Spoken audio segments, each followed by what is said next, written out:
السلام علیکم ورحمۃ اللہ وبرکاتہ۔ الحمد للہ رب العالمین والصلاة والسلام علی رسولہ الامین وعلی آلہ وصحبہ اجمعین ومن تبعہم بإحسان الی یوم الدین، اما بعد۔ نبی کریم صلی اللہ علیہ وسلم کی سیرت کے سلسلے دروس میں آج کے درس کا عنوان ہوگا نبی کریم صلی اللہ علیہ وسلم کی اپنی اولاد سے آخری ملاقات۔ آپ صلی اللہ علیہ وسلم جو مسلسل ماہ سفر سے بیمار چلے آ رہے تھے، ربیع الاول کا مہینہ شروع ہوا اور تقریباً 11 دن مکمل ہو گئے۔ ربیع الاول کی 12ویں تاریخ کو فجر کی نماز کے وقت میں آپ صلی اللہ علیہ وسلم کو تھوڑا سا افاقہ ہوا، ایسا محسوس ہوا کہ آپ کی صحت تھوڑی سی اچھی ہو گئی ہے، اس لیے کہ آپ مسلسل بیمار چلے آ رہے تھے۔ کبھی بے ہوش ہو جاتے، پھر ہوش میں آتے، پھر بے ہوش ہو جاتے، پھر ہوش میں آتے، بستر سے اٹھا نہیں جا سکتا تھا۔ تو ابوبکر صدیق رضی اللہ تعالیٰ عنہ کو آپ نے مسجد نبوی کا امام بنا دیا تھا۔ ابوبکر صدیق رضی اللہ تعالیٰ عنہ جمعہ کی رات سے عشاء کی نماز سے مسلسل امامت کر رہے تھے، پھر جمعہ کا دن، فجر، ظہر، عصر، مغرب، پھر عشاء، پھر ہفتے کا پورا دن، اتوار کا پورا دن، اور آج پیر کا دن۔ ربیع الاول کی 12ویں تاریخ کو جب پیر کا دن آیا تو اپنے عادت کے مطابق ابوبکر صدیق رضی اللہ تعالیٰ عنہ فجر کی نماز پڑھانے کے لیے مسجد میں حاضر ہوئے۔ آپ صلی اللہ علیہ وسلم جب فجر کی نماز مسجد میں ہو رہی تھی تو اس وقت آپ کو تھوڑا سا اچھا محسوس ہوا، تو آپ نے عائشہ صدیقہ رضی اللہ تعالیٰ عنہ کے گھر کے دروازے پر جو پردہ لگا ہوا تھا وہ پردہ تھوڑا سا ہٹایا، اور ہٹا کر مسجد میں صحابہ رضی اللہ تعالیٰ عنہم پر نظر دوڑائی۔ دیکھا صحابہ رضی اللہ تعالیٰ عنہم فجر کی نماز پڑھ رہے ہیں، ابوبکر صدیق رضی اللہ تعالیٰ عنہ نماز پڑھا رہے ہیں، پیچھے صحابہ رضی اللہ تعالیٰ عنہم کی بڑی تعداد موجود ہے۔ جب ابوبکر صدیق رضی اللہ تعالیٰ عنہ کو محسوس ہوا کہ نبی کے گھر کے دروازے کا پردہ حرکت کر رہا ہے، تو انہوں نے سمجھا کہ آپ صلی اللہ علیہ وسلم شاید نماز پڑھانے کے لیے باہر آ رہے ہیں، تو پیچھے ہٹنے لگے۔ امام کا جو مصلی ہوتا ہے وہاں پر کھڑے تھے، تو ذرا پیچھے ہٹنے لگے، لیکن اشارہ کیا گیا کہ نہیں، اپنی اپنی جگہ پر رہو۔ ایسے ہی پیچھے صحابہ رضی اللہ تعالیٰ عنہم کو دوران نماز جب محسوس ہوا کہ ادھر پردے کی طرف سے، نبی کے گھر کی طرف سے کچھ آہٹ ہو رہی ہے، کچھ حرکت ہو رہی ہے، تو انہیں بھی ایسا لگا کہ نبی کریم صلی اللہ علیہ وسلم جو کافی دنوں سے اپنے گھر میں ہی تھے، آج باہر آ رہے ہیں۔ تو بڑی خوشی محسوس ہو رہی تھی، ایسا لگ رہا تھا جیسا کہ انس بن مالک رضی اللہ تعالیٰ عنہ فرماتے ہیں کہ وَهَمَّ الْمُسْلِمُونَ أَن يَفْتَتِنُوا فِي صَلَاتِهِمْ فَرْحًا بِرَسُولِ اللَّهِ صلی اللہ علیہ وسلم۔ یعنی مسلمانوں کو اتنی خوشی ہوئی، ایسا لگ رہا تھا کہ شاید اب وہ کہیں نماز کے دوران ہی نبی کریم صلی اللہ علیہ وسلم سے ملاقات کے لیے پہنچ جائیں، اتنی خوشی محسوس ہو رہی تھی۔ تو نبی کریم صلی اللہ علیہ وسلم نے اپنے ہاتھ سے ان سب کو اشارہ کیا اور کہا اتموا صلاتکم، اپنی نماز پوری کر لو، جیسے آپ نماز میں ہیں ایسی نماز مکمل کر لو۔ ابوبکر صدیق رضی اللہ تعالیٰ عنہ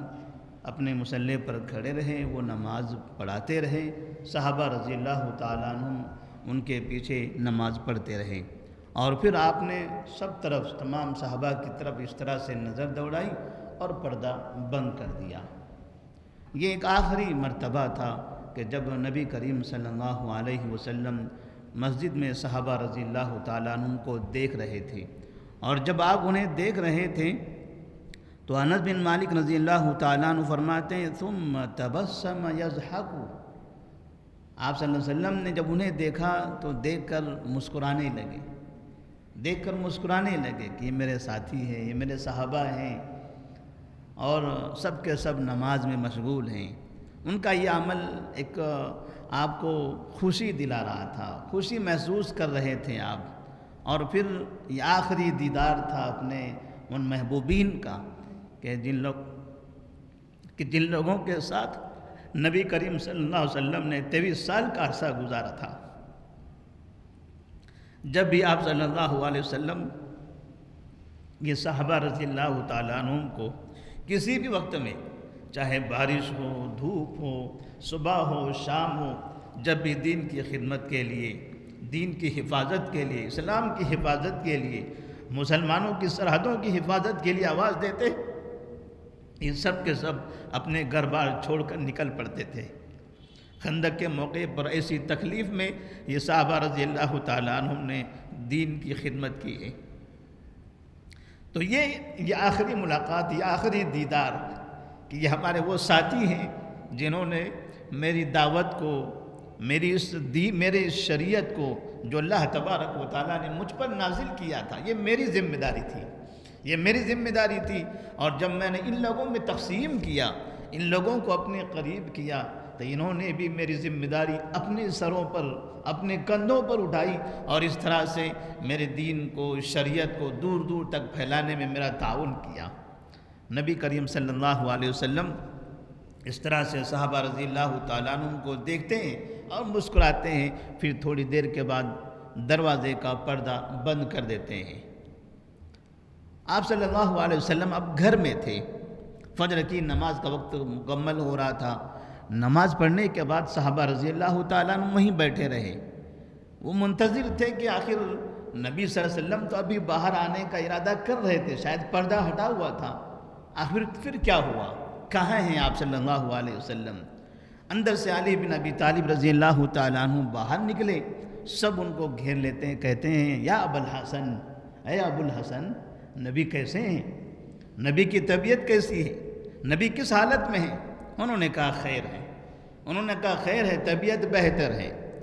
جب علی رضی اللہ تعالیٰ عنہ کی زبان سے انہوں نے سنا کہ طبیعت بہتر ہے، تو پھر سب کے سب آہستہ آہستہ اپنے اپنے گھروں کو جانے لگے۔ مسجد سے کوئی اپنے گھر کی طرف، کوئی اپنے بازار کی طرف، کوئی اپنی کھیتی کی طرف، جس کا جو اپنا مقصد تھا وہ ادھر جانے لگے۔ ادھر آپ صلی اللہ علیہ وسلم نے پھر فاطمہ رضی اللہ تعالیٰ عنہ کو بلایا۔ ایک ہی بیٹی تھی فاطمہ رضی اللہ تعالیٰ عنہ، آپ کی اولاد میں سے وہ اکیلی تھی۔ آپ کے 2 بیٹے تھے، دونوں کا انتقال ہو گیا، 4 بیٹیاں تھیں، ان میں سے 3 کا انتقال ہو گیا۔ اب اس وقت آپ کے پاس صرف ایک بیٹی تھی فاطمہ رضی اللہ تعالیٰ عنہ کی شکل میں۔ آپ صلی اللہ علیہ وسلم انہیں اپنے قریب بلاتے ہیں۔ فسار رہا بشیء، آپ کہتے ہیں کہ آپ نے ان کے کان کو اپنے منہ سے قریب کیا اور کچھ باتیں کہی، تو ایسی صورت میں پھر فاطمہ رضی اللہ تعالیٰ عنہ رونے لگی۔ فاطمہ رضی اللہ تعالیٰ عنہ رونے لگی۔ عائشہ صدیقہ رضی اللہ تعالیٰ عنہ کا وہ گھر ہے، عائشہ صدیقہ رضی اللہ تعالیٰ عنہ اس گھر میں موجود ہیں۔ فاطمہ رضی اللہ تعالیٰ عنہ کو ان کے سامنے بلایا جا رہا ہے، ان کے کان میں کچھ کہا جا رہا ہے، اور فاطمہ رضی اللہ تعالیٰ عنہ کے چہرہ بدل رہا ہے، وہ رو رہی ہیں۔ پھر آپ صلی اللہ علیہ وسلم دوبارہ انہیں بلاتے ہیں، پھر کان میں کچھ کہتے ہیں، فسار رہا بشیء فضحکت، جب آپ نے دوبارہ کچھ کہا تو پھر وہ ہنسنے لگی۔ عائشہ صدیقہ رضی اللہ تعالیٰ عنہ کہتی ہیں بعد میں چند دنوں کے بعد ہم نے فاطمہ رضی اللہ تعالیٰ عنہ سے اس منظر کے بارے میں پوچھا کہ آخر کیا مسئلہ تھا؟ آپ کے والد محترم نے آپ کے کان میں 2 مرتبہ کچھ باتیں کہی، پہلی مرتبہ آپ رونے لگے، دوسری مرتبہ آپ ہنسنے لگے۔ تو انہوں نے کہا کہ جب پہلی مرتبہ میرے والد نے کہا سارنی النبی صلی اللہ علیہ وسلم انہ یقبض فی وجعہ الذی توفی فیہ فبکیت، مجھ سے نبی نے میرے کان میں کہا تھا کہ اس بیماری میں میرا انتقال ہونے والا ہے، اس بیماری میں میرا انتقال ہونے والا ہے۔ آپ صلی اللہ علیہ وسلم نے اپنی بیٹی کو یہ بتا دیا کہ اس بیماری میں میرا انتقال ہونے والا ہے، تو باپ ہے، باپ کے جدائی کا غم اور ایسی خبر سن کر مجھے رونا آیا۔ پھر ثم سارنی فاخبرنی انی اول اہلہ یتبعہ فضحکت، پھر دوبارہ جب مجھ سے کان میں کہا تو آپ یہ کہہ رہے تھے کہ اب آج کے بعد میری سب سے پہلے آپ سے ملاقات ہوگی، یعنی میرے بعد آپ بہت جلدی مجھ سے ملاقات کرنے کے لیے آؤ گے، تو مجھے خوشی ہوئی۔ اس کا مطلب یہ تھا کہ فاطمہ رضی اللہ تعالیٰ عنہ کا انتقال بھی بہت جلدی ہونے والا ہے۔ انہیں اس بات پر کوئی غم نہیں رہا کہ میرا انتقال ہوگا، انہیں خوشی اس بات کی ہو رہی تھی کہ نبی کریم صلی اللہ علیہ وسلم نے کہا تھا کہ مجھ سے آپ کی ملاقات ہوگی، تو اپنے والد سے ملاقات پر میں نے خوشی محسوس کیا۔ اس کے بعد فاطمہ رضی اللہ تعالیٰ عنہ کے بیٹے حسن اور حسین رضی اللہ تعالیٰ عنہما جو آپ کے نواسے تھے، آپ کے اپنے نواسوں کو آپ نے بلایا اور ان کو قریب کیا، انہیں بوسہ دیا، ان سے محبت کرنے لگے اور ان کے بارے میں کہنے لگے کہ ان کے ساتھ اچھا برتاؤ کرو، ان کا خیال رکھو، ان بچوں کا خیال رکھو، کیونکہ ابھی آپ کے پاس صرف نواسے ہی تھے،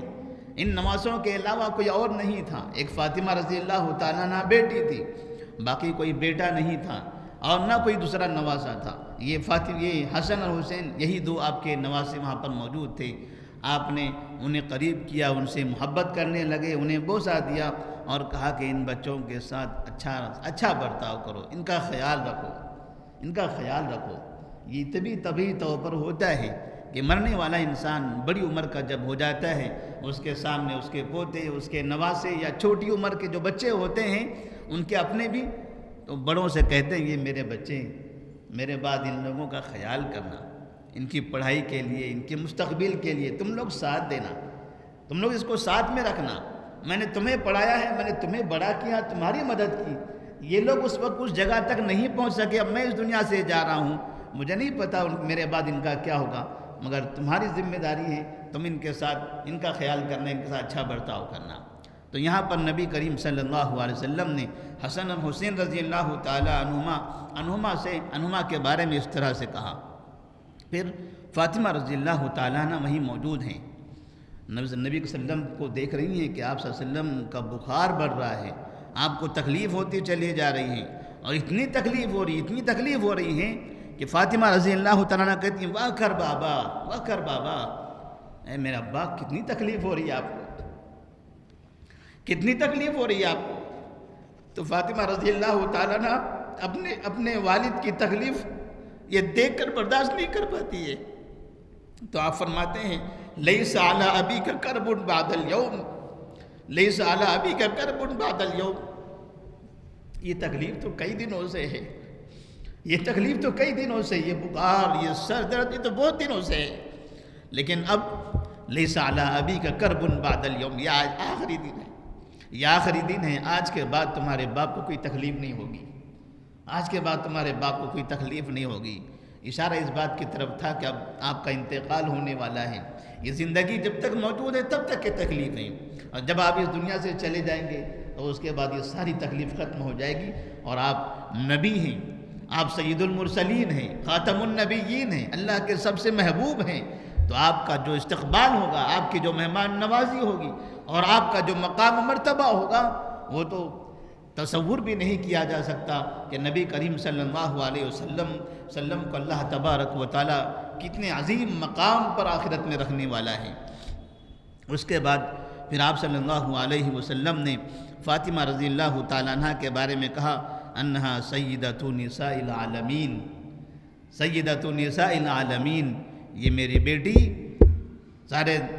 جہاں کے یعنی دنیا کے عورتوں کی سردار ہے، یہ دنیا کے عورتوں کی سردار ہیں، اپنے محبت میں، احترام میں، اس طرح سے ان کے وقار کو دیکھ کر ان کے مقام مرتبے کو دیکھ کر آپ نے اس طرح سے کہا سیدۃ نساء العالمین، یہ دنیا کی تمام عورتوں کی سردار ہیں۔ آپ کے پیٹ میں تکلیف ہونے لگی، آپ نے عائشہ صدیقہ رضی اللہ تعالیٰ عنہ کو بلایا اور ان سے کہا کہ میرے پیٹ میں تکلیف ہو رہی ہے، میرے پیٹ میں تکلیف ہو رہی ہے، یا عائشہ ما ازال اجد الم الطعام الذي اکلت بخیبر، عائشہ مجھے آج اس کھانے کی وجہ سے تکلیف ہو رہی ہے جو کھانا مجھے خیبر میں ایک یہودی نے زہر میں ڈال کر کھلایا تھا۔ ایک یہودی عورت نے جو زہریلا گوشت بنا کر آپ کو دعوت دی تھی اور آپ اس کے دسترخوان پر پہنچ گئے تھے، تو کہتے ہیں عائشہ ما ازال اجد الم الطعام الذي اکلت بخیبر، اور ایسا لگ رہا ہے اس تکلیف کی وجہ سے، اس زہر کی وجہ سے میری آنتوں میں کچھ خرابی آ رہی ہے، یعنی آنتیں کٹ رہی ہیں، مجھے ایسا محسوس ہو رہا ہے کہ میری آنتیں کٹ رہی ہیں اس تکلیف کی بنا پر۔ عائشہ صدیقہ رضی اللہ تعالیٰ عنہ اب جانتی تھی نبی کریم صلی اللہ علیہ وسلم کے اس واقعے کو۔ اس کے بعد آپ صلی اللہ علیہ وسلم نے تمام ازواج مطہرات کو بلایا۔ آپ کی جو بیویاں تھیں، 9 بیویاں اس